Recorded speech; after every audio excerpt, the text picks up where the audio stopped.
내선일체.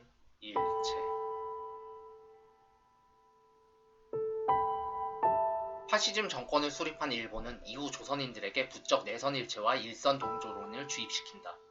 내선일체는 내지와 선은 하나라는 뜻이고, 일선동조론이란 일본과 조선은 같은 조상에서 나온 민족이라는 뜻. 농촌에서는 새마을운동의 모티브가 됐었던 농촌진흥정책이 대대적으로 추진된다. 1차적인 목적은 농촌 경제 회복과 자력갱생이 있었지만 부차적으로 농촌에 대한 통제를 강화하고 농민들에게 황국 신민 사상을 주입하려는 의도도 있었다. 조선인들이 무지하고 게으른 이유는 민족성 때문. 이제라도 일본의 정신과 풍습을 배워 이를 극복하라는. 중일전쟁이 터지면서부터는 더욱 노골적인 정책이 시행된다. 앞으로 남녀노소 할 것 없이 황국 시민 서사를 외워서 제창하도록.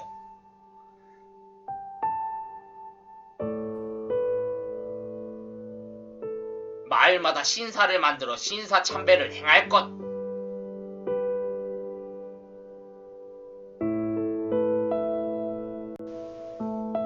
조선말 금지, 조선 이름도 금지, 창씨개명도 하라는?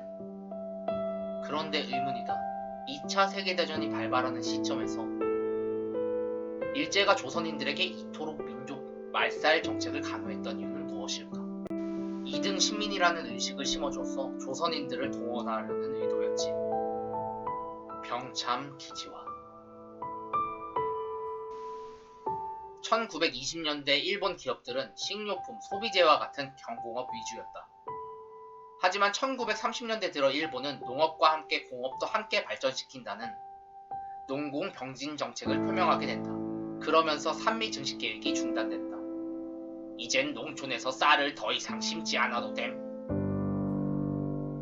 대신 공업원료 증산을 위한 남면 북양 정책이 실시된다. 남부지방에서는 면화를 재배하고 북부지방에서는 양을 기르도록. 그리고 값싼 노동력과 원료를 활용하기 위해 일본 대기업들이 대거 한반도로 진출하게 된다. 미쓰이, 미쓰비시, 노구치 등이 이 시기 조선에 진출한 대표적 기업이다. 이들은 주로 중화학공업과 광업 부분에 집중된다. 모두 군수산업과 관련된 것들이었다. 한반도를 병창기지화하려는 조치였지. 하지만 이런 공업시설이 우리나라에 기여한 바는 생각보다 크지 않았다. 군수공장 대부분이 수력발전소가 위치한 북한 땅에 지어졌거든. 또 공장들의 상당수가 일본 본토의 하청 형식으로 운영되었기 때문에 일본이 나가고 난 다음 제대로 운영되기도 힘들었다. 부품만 만들어서 뭐함? 완제품 공장이 없는데. 다만 1941년 준공된 북한의 수풍발전소는 준공 당시 세계 최고의 수력발전소로 불렸을 만큼 엄청난 발전량을 자랑했기 때문에 북한 경제에는 많은 도움이 된 건 사실이다. 1948년 당시 한반도 발전시설의 86%를 북한이 보유했다. 숟가락에 요강까지 빼앗아가던 전쟁 말기의 일제. 중일전쟁 이후 전쟁터가 계속 확장됨에 따라 일본은 거의 멘붕 상태였다. 중국이라는 나라 자체가 워낙에 넓고 사람이 많았기 때문에 전선이 확장될수록 일본의 인력과 자원은 힘에 부쳤다. 때문에 이때부터 조선 청년들을 군사력으로 동원하기 시작한다. 처음에는 지원병 형태였다.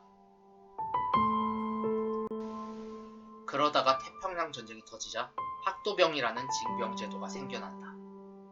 이후 징병제는 확대되어 1944년부터 폐막까지 불과 1년 사이에 약 20만 명의 조선 청년들이 전쟁터로 차출됐다. 노동력의 동원도 대대적으로 이루어졌다. 당시 일제는 모집이라는 이름으로 꼬드겼고 그렇게 징용된 사람이 도합 100만 명을 훌쩍 넘었다. 그리고 이들은 군대식 규율로 통제되는 수용소에서 집단 생활을 하다가 때로는 남태평양의 섬, 필리핀, 사할린 등 전선 곳곳으로 끌려가 노역을 했다. 전쟁 막판 물자에 대한 공출도 극에 달했다. 별의별 세부치가 공출되었던 것. 조선에 부설했던 선로를 도로 뜯어가는 것은 기본이었고, 절이나 교회 족은 물론 악기에 호미, 쟁기 같은 농기구에 녹그릇, 숟가락까지도 공출당했고, 심지어는 요강까지도 빼앗는 일도 있었다. 똥은 어디다 누라고? 우리나라의 40년간 독재 정권이 들어선 이유 중 하나. 일제강점기 우리 민족은 어떠한 정치활동도 허용되지 않았고, 언론, 출판, 집회, 결사의 자유가 상당 부분 억압되어 있었다. 따라서 우리 민족은 민주주의에 대한 경험을 전혀 갖지 못한 채 덜컥 해방이 되었다. 때문에 그 후 40년 동안 독재 권력이 득세하는데 크게 일조하게 된다. 쳇, 민주주의를 해봤어야 제대로 알지. 사실 이런 반민주 독재 정권은 모든 신생국가에서 나오는 폐단이긴 하다.